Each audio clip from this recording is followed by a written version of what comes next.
Ladies and gentlemen, my name's Paul, and in this RedGamingTech.com video, we're going to be discussing as well as analysing tech news, which as usual, has popped up in the past 24 or so hours. Hopefully you are having an amazing day. We have lots of news to get through in this video.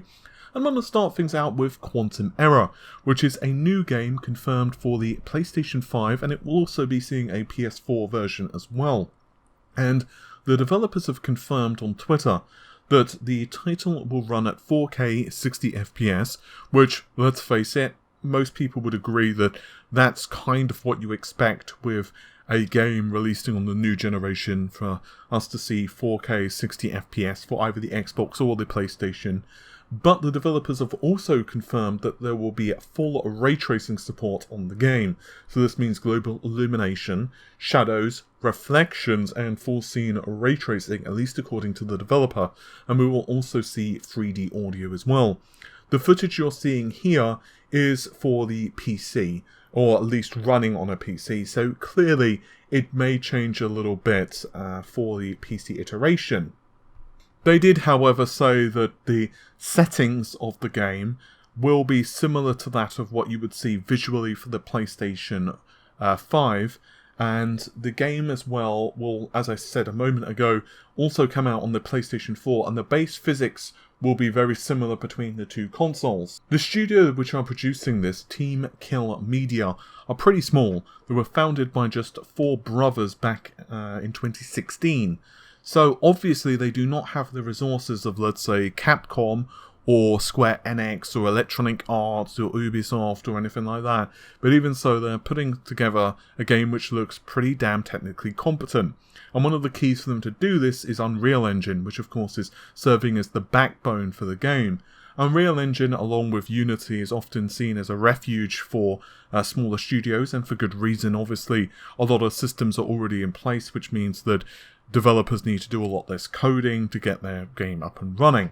Another benefit of both of those engines, I'm pretty confident about Unity, but I am definitely confident of Unreal, is that they have very robust ray tracing capabilities at this point for the next generation consoles. Obviously, as we get closer to the launch of both next-gen consoles, the SDKs have been updated substantially, as well as the engines, that is Unreal as well as Unity, have also seen implementations of ray tracing capability. I very much look forward to seeing what both consoles are capable of, and for me, I'm also very interested to see what the cross-generation is going to be like. I know this is going to sound kind of odd, but I'm always interested to see how developers can scale games from one generation to the other. Obviously, it's really cool to see what developers are able to do when their shackles are off, so to speak. So, obviously, like, let's say Gears 5 on the Xbox One X, it's really cool to see them be able to achieve that. Similarly, let's say God of War for the PlayStation 4 Pro. But then again, I also like to see what developers kind of have to do to straddle the line between both generations, and it's not necessarily 100% that difficult in many cases, because you can generally do things just like lower level of detail on specific things, like, for example, reduce the texture detail or reduce draw distances or whatever. But I think this generation for me is more interesting still, because of obviously the super fast SSD in both consoles, and I think it's going to be just really interesting to see how Microsoft in particular handle this, given their pledge with, let's say, Halo Infinite for both generations of systems. Anyway, another thing I'd like to tackle is an alleged release date and price of the PlayStation 5. And I'm very skeptical of this, but I want to report it anyway because a couple of people messaged me about this. First of all, we have a Danish retailer, and they are charging around 7,000 krone, which is roughly about £840, give or take a few pennies. Or if you're in Americas, that would cost you around $1,000 US, slightly more actually, it's around 1,050, obviously depending on the exchange rates. And, well, that's a lot of money. But then there's a Canadian retailer by the name of Play and Trade Vancouver, and they have it listed as 559 Canadian, which equals to be about 320-ish pounds, around $400. Obviously, exchange rates are all over the place at the moment for obvious cough, cough, cough reasons. But I've also stated that the release date could be even December. There's some actual rumours that the console could launch 1st of December. Personally speaking, I'm very skeptical of any of this. I think it's just placeholders. I know people are getting all excited, and also there's a lot of concern over the pricing of both systems. And I think £320 is a little cheap for the PlayStation. I think, honestly, this is a prediction, this is not a leak, but I personally believe Sony will target $399 for the PlayStation 5. I think 500's a possibility, or $499, but I believe Sony will probably do their best to get it to $399. And I'm pretty damn sure there's no way they're going to charge like $1,000 for a console. It would just fall flat. And the same thing for Microsoft. Microsoft's console, to my understanding, is more expensive to produce. This is what I'm hearing through people. But to my understanding, the bill of materials for the Xbox is a little more than the PlayStation. The APU in particular is supposed to be more expensive to produce. But then again, I don't think that the PlayStation 5 is exactly super cheap for Sony either. There's an awful lot of components inside of the system.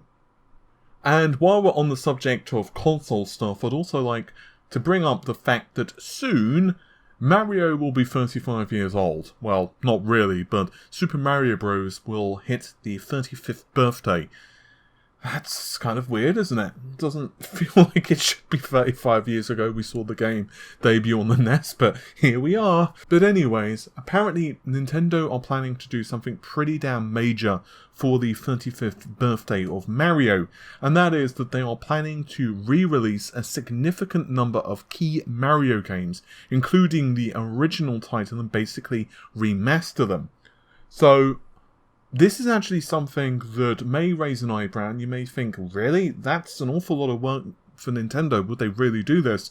Well, according to Eurogamer, they've also heard very similar things, that Mario 64, Mario Sunshine, as well as Mario Galaxy will be seeing a remaster. Obviously, we don't know, though, how much of a remaster there is. I mean, you know, a remaster can be anything from, well, it's got 2 extra pixels and a slightly more stable frame rate and is available on the current generation console, which of course for Nintendo means the Switch, all the way to something like what we're seeing with Capcom doing for Resident Evil. I don't think it's going to be that profound, though. I don't think Nintendo would have the resources to remake that number of games completely and utterly from the ground up. But then again, I would be also really happy just for some modest remastering of, let's say, Super Mario. Then again, we also saw Super Mario on the 3DS as well, so maybe they could take that as like their base game and then kind of do some tinkering. And if it's something like Mario Sunshine, it's not like it looks awful now anyway. The game was, of course, released back on the GameCube, so all they'd have to do is, you know, a few modest tweaks here and there and get the game running at a like HD resolution. So I think in terms of that, you know, there is a lot of work that Nintendo could do fairly easily. Well, easily-ish. Then again, I would also be curious to see how Nintendo would price all of these games. Would each of them be available on its own cart or download for like $40 or $50, dollars, or would they kind of bundle them up throughout the era? So, for example, they could have like the classics, which would be like maybe the 8 and 16-bit eras, and then they could maybe have kind of like the 3D ones, which would be maybe Super Mario 64 and Galaxy and Sunshine. There's a lot of different ways Nintendo could kind of approach this, but I'm actually quite excited.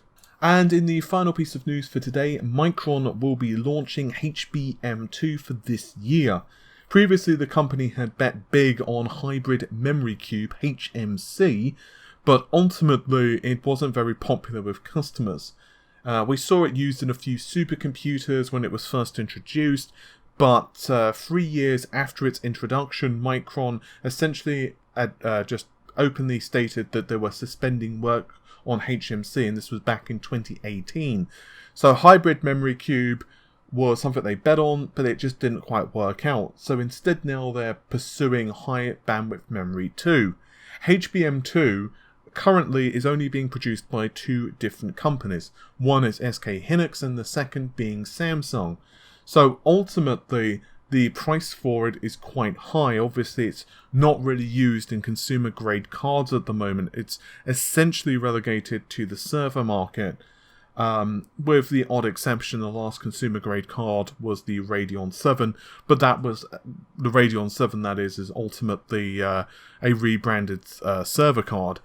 So it'll be interesting to see if prices fall for HBM2 when Micron jump in, or whether we will see the pricing remain pretty consistent, given ultimately the memory itself isn't something that we can expect to see in consumer grade cards. For example, Big Nave, which is expected to launch later this year, I'm guessing like Q4, is not going to see HBM2. I'm probably guessing we're going to see GDDR6 memory configurations, maybe up to 16 gigabytes of memory, but I wouldn't be surprised if we actually saw considerably less memory than that, given pricing for graphics cards is currently a pretty sensitive topic in the market, because obviously more memory equal higher pricing, and I think Nvidia will be pretty similar. This is probably one of the reasons with Nvidia that we've seen so many reports that the RTX 30 series ultimately won't increase the amount of RAM on board by that much. We've seen many reports that the 3080 Ti, for lack of a better word, will only have 12 gigabytes of memory, which is obviously only 1 gigabyte more than what we've got for the RTX 2080 Ti. I know that's going to be probably disappointing for some people, but given the pricing of cards already, and the fact that memory is not exactly cheap, I guess it's kind of the best thing for Nvidia to do. And obviously they'll probably also increase the clock frequency of the RAM, especially given the higher end cards are going to be probably quite bandwidth hungry. Anyway, hopefully you have enjoyed the video, the normal stuff if you did. Like, share, comment and subscribe, and I'll see you soon. Take care of yourselves. Bye for now.